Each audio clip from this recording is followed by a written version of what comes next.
네, 세 번째 발제 자료는요. 신촌문화정치연구그룹의 최태준 연구원이 맡아주시겠습니다. 네, 저는 신촌문화정치연구그룹에서 활동하고 있는 최태준이라고 하고요. 저는 일단 앞선 이제 발표해주신 두 선생님과는 다르게 서대문구라는 물리적 지역일 수도 있고 어떤 지역적인 것일 수도 있고 혹은 커뮤니티일 수도 있는데 이 서대문구라는 영역 안에서 지속적으로 지역문화와 관련된 고민들을 전개해온 사람은 아니고요. 신촌문화정치연구그룹에 신촌이 붙어 있다 보니까 이렇게 언뜻 연락을 주셨는데 제가 안 그래도 올해 이제 서울문화재단 생활문화 관련된 연구 사업에 참여하고 있었어서 어떻게 보면 생활문화가 2017년부터 진행된 이 지역문화진흥 사업 N개의 서울과 한 쌍을 이루고 있거든요. 그래서 생활문화 대 지역문화라는 어떤 구도 아래에서 서대문 올해 작업들을 좀 읽어보면 좋겠다 해서 연구라고까지는 얘기 드리지 못하겠지만 아마 이제 후반기 활동들 참여 관찰하면서 제 생각들을 조금 적어보았습니다. 선생님들께서 말씀해주신 것처럼 N개의 서울은 지역 내에 문화자원을 발굴하고 잇고 협력의 과정을 지원한다. 그러니까 발굴, 잇다, 협력을 지원한다. 이 세 개의 서술어가 키포인트인 사업인데요.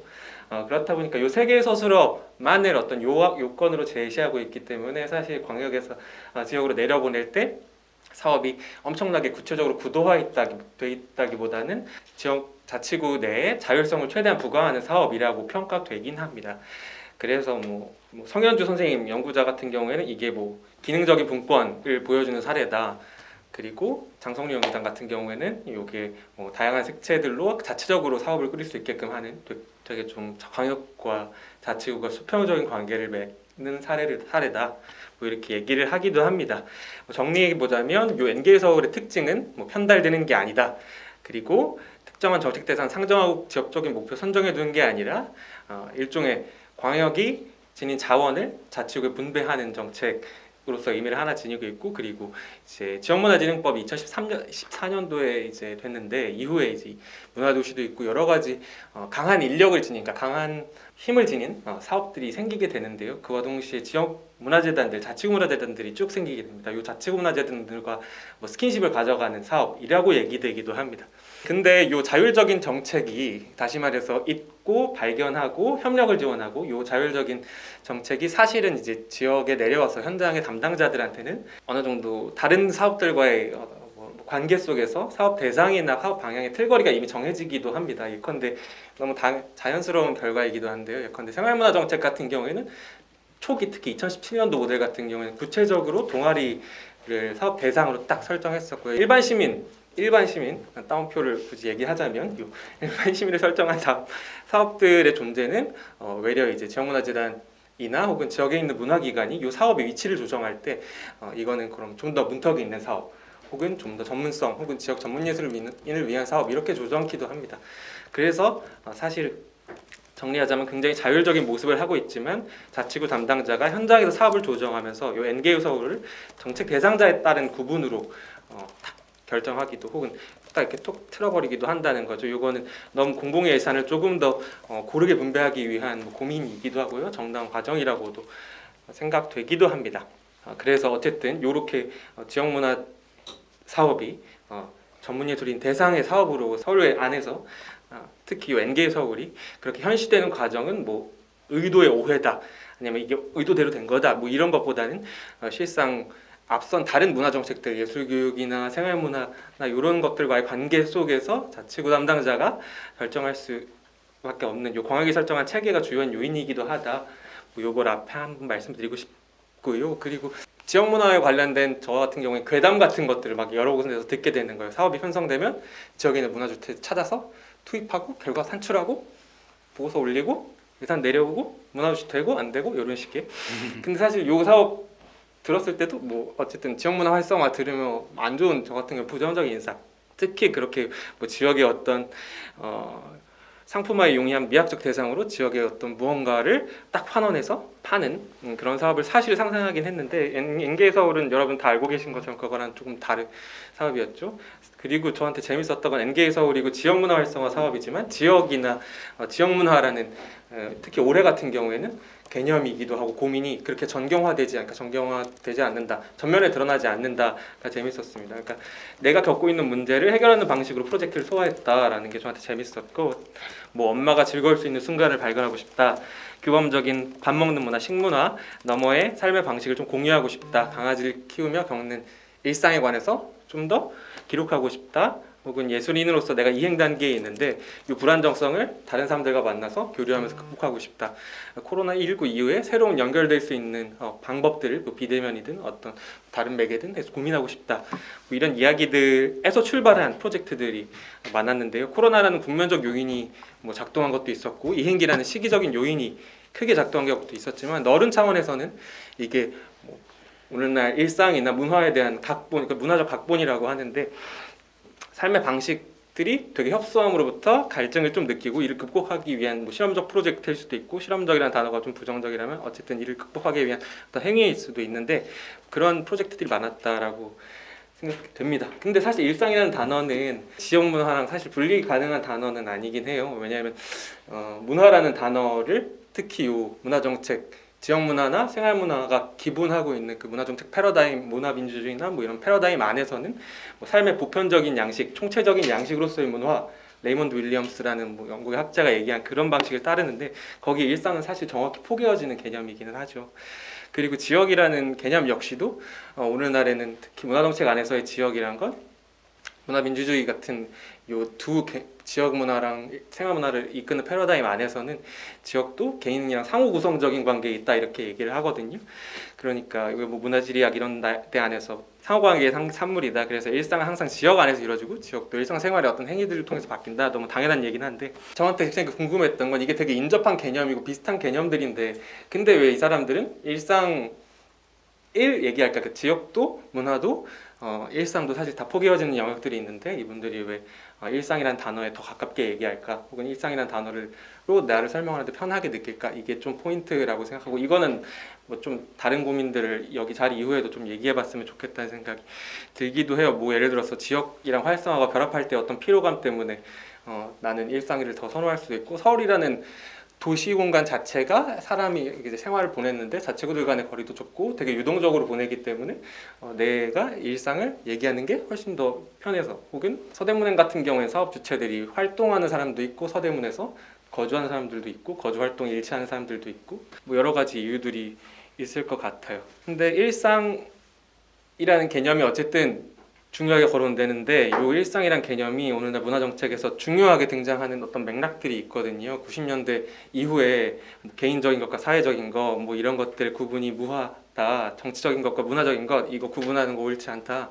그래서 문화라는 영역이 새로운 어떤 사회운동 안에서 개입의 대상, 운동의 영역으로 막 부상하는 어떤 과정들이 있었고, 한편에서는 마케팅이나 이런 영역에서도 일상이 또 자기개발의 대상으로서, 손익으로서 결정해야 되는 경영의 대상으로서 부상하는 두 어떤 힘의 축들이 있었죠. 이 서대문 N의 활동은 그래서 대안으로서 문화를 추구하면서 한편에서는 경영으로서의 일상에 반대하는 그런 어떤 활동들이었다라고 읽혔어요. 그래서 삶의 각본의 문제, 이행기 안에서 경로의 문제, 그 경제적 합리성 때문에 일상이 촉소된다. 그리고 사회적 관계망이 으로서 일상이 붕괴된다. 뭐 삶의 불안정성이 증대하고, 그래서 이제 개입의 대상으로서 문화 혹은 삶에 대한 협소한 각본이나 정의, 뭐 담론일 수도 있고, 이런 이야기들이 사실은 여러 지원서들 혹은 선생님들 제가 인터뷰에서 만나뵀던 분, 그리고 참여관찰 라운드 테이블 같은 데 들어가서 봤던 분에서 공유되는 어떤 문제의식이었다는 게 저한테 흥미롭습니다. 근데 이게 더 흥미로웠던 건,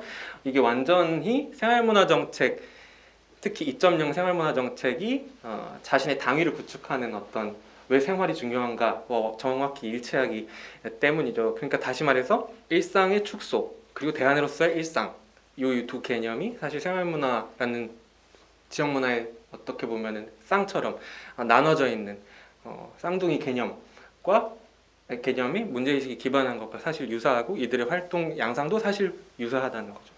그래서 거꾸로 해서 돌아보면, 서대문의 2021년 활동 돌아보면 광역단위의 문화정책 내에서 생활 대 지역이라는 구분이 이들이 어떤 활동을 왜 하는가라는 차원에서 별반 상이함을 지니지 않다라는 게 저한테 재미있었고, 유일한 차이는 정책 대상에서의 차이였고, 그래서 이게 저희가 자기돌봄이라는 키워드를 뽑고 싶었던 이유이기도 해요. 예를 들어서 돌봄이라는 건 사람을 관심을 가지고 보살피는 일을 의미하고, 뭐 정책 용어로 돌봄은 주로 복지 정책 안에서 사회 서비스와 연관되는데, 굳이 문화 정책 안에 이 개념을 들여오고 싶었던 건 이제 이 문화기획자나 예술인들이 지역 문화 사업 내에서 생활문화라는 또 다른 어떤 시민 대상 정책이 탁 있으면서 그것과 대비되는 것으로 돌보는 사람으로 여겨지기 때문이죠. 무언가 지역 문화를 돌보고 지역의 무언가를 돌보고 지역 사람들 막 만나고 이런 식의 의미론들이 막 생기게 됩니다. 때문에 지역 문화 사업 내 절차들 역시 예를 들어서 뭐 지원서라든가 라운드 테이블 의제라든가 만나서 인터뷰 결과 보고 질문한다든가, 항상 지역 문화를 뭐라고 생각하세요?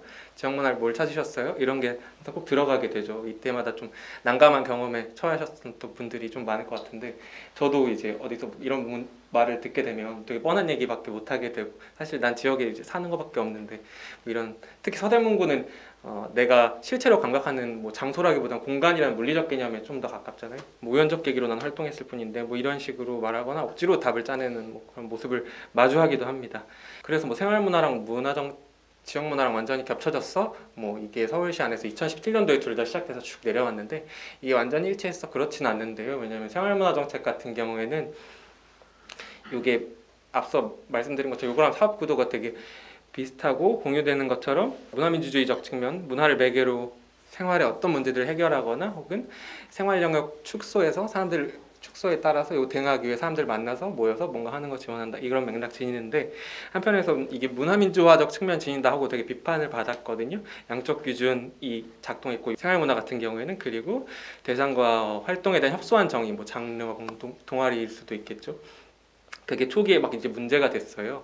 생활문화인데 그런 것만 보아야 되냐. 근데 그게 되게 정당한 비판이고, 한편에서는 정당한 비판이긴 하지만 한편에서는 요게 지역 문화랑 막 구분되는 어떤 성과가 되기도 한다, 이런 생각이 저는 들기도 했거든요. 왜냐하면 사업이 현시되는 과정에서 지역문화진흥법이 끌어당기는 힘에 의해서 지역문화재단이나 기관이 팽창하게 되고, 지역 내 다양한 주체들을 발굴하는 과정에서 생활문화 예산이 내개물이자 매개로 작동했는데, 이때 동아리, 발굴, 정량이라는 게 절화되는 무언가이기도 하지만, 한편에서는 되게 이질적인 사람들이 여기 안에 들어왔다는 생각도 들기도 하고, 그리고 한편에서는 이게 좀 어떤 자치구 내에서는 완전 아웃리치처럼, 그러니까 고립된 누군가를 찾아가는 복지 서비스를 아웃리치라고 하는데, 뭔가 그런 것처럼 작동하기도 했다는 거죠. 근데 사실 지역문화진흥 요 사업 같은 경우에는 리터러시가 있는 사람들이 주로 들어올 수가 있잖아요. 공모 형식으로 진행되고 기획할 수 있어야 되고, 그러니까 이런 역량을 이미 갖춘 사람들이 들어오게 되는데, 그런 뭐 어떤 차이점이 있을 수도 있다. 근데 이게 또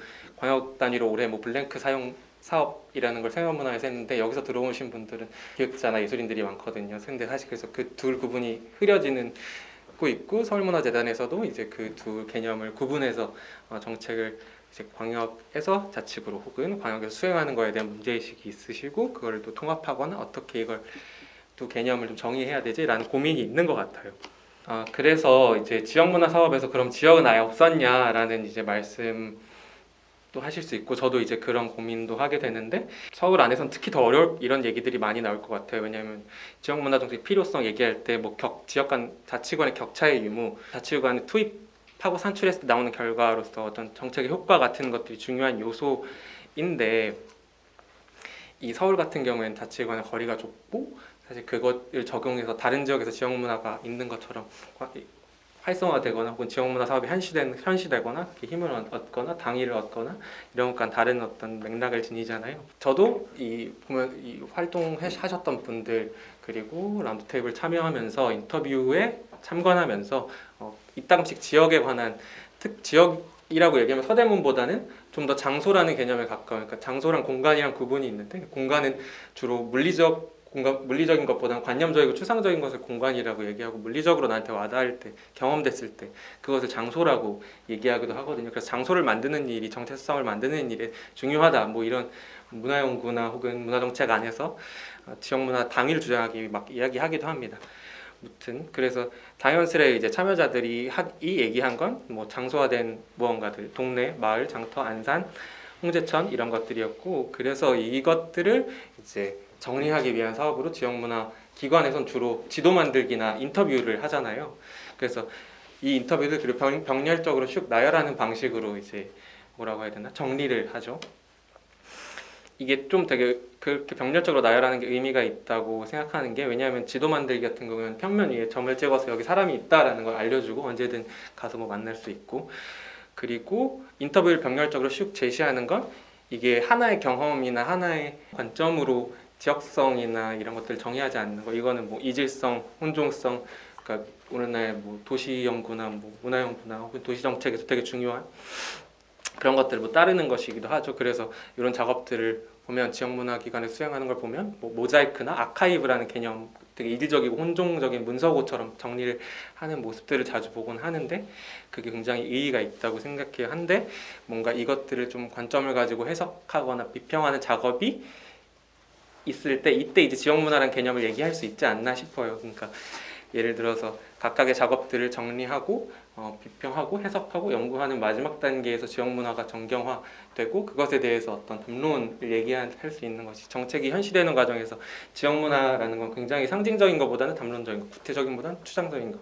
그래서 실제 정책 현시하는 과정에서도 참여자들에게 서대문구라는 구획은 너무 답하기 어렵거나 추상적인 것 이렇게 여겨질 수 있다고 생각하고, 그래서 이 관점을 가지고 지역적인 요소, 그리고 지역을 넘어서 좀 거시적인 요소, 그 거시적인 요소는 뭔가 여러 가지가 될 수 있겠죠. 굳이 문화적인 것도 아니고 서울이라는 지리가 아닐 수도 있겠고, 아무튼 이 맥락 안에서 사람들이 어떻게 상호관계 맺고 있는지를 좀 해석하고 비평하는 과정 같은 것들이 좀 주요하지 않을까라는 생각이 듭니다. 가장 마지막 단계에서 지역문화를 내 관점으로 정리하고 사람들의 작업들을 그냥 아카이빙하고 병렬적으로 놓는 게 아니라 좀 연결지어보고, 날짜는 여기까지 마치겠습니다. 감사합니다. 일상, 지역 뭐 이런 그 단어들과 관련해서 사람들이 어떤 사유들을 하고 계시고 주민들이, 그리고 또 그 문화라는 매개를 통해서 어떻게 관계 맺음을 하고 있는가에 대한 조금 더 탁월한 관찰과 조명이 필요하겠다, 뭐 이런 말씀 정도로 뭐 정리하자면 그럴 것 같습니다.